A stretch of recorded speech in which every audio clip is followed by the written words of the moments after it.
Hey, just want to give a quick disclaimer real quick. So, this was originally not a series, it was a school project, and just like half an hour of me talking uninterrupted. So, certain comments I make throughout the series don't make sense without that context. So, yeah, now you know. Hope you enjoy.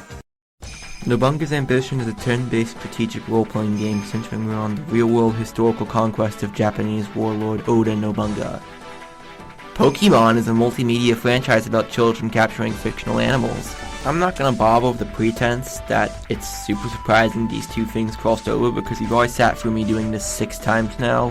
Pokémon Conquest is a 2012 Nintendo DS game crossing over Pokémon and Nobunga's Ambition.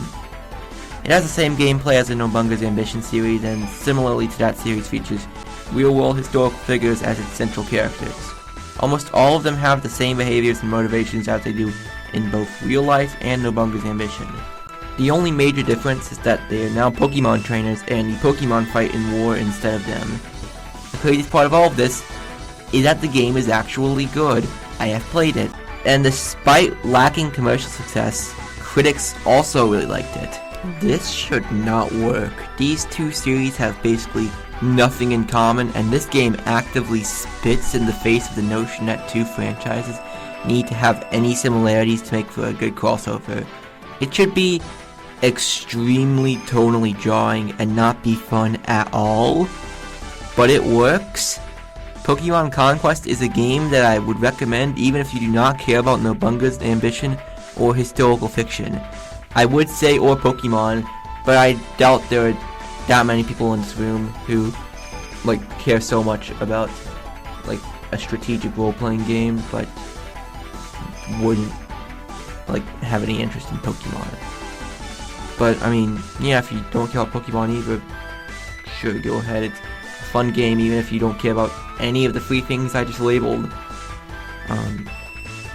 But yeah, I should know, because when I originally played this, I had no clue it was a crossover or had any ties to real history. I thought it was just a weird Pokemon game. So you really do not need to know much of this context to enjoy it. It's just fun. Thank you for listening. It is time for the credits. Crazy Crossovers was made by me, Graham Grady, and I want to give a special thank you to Mr. Hedgepeth and Lemony Wood.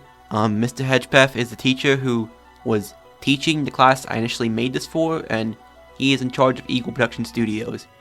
In basically every way, he is the reason you are hearing this right now. So yeah, thank you to him, and thanks to Lemony Wood for doing a lot to help me with getting this out publicly and figure out where to go from here.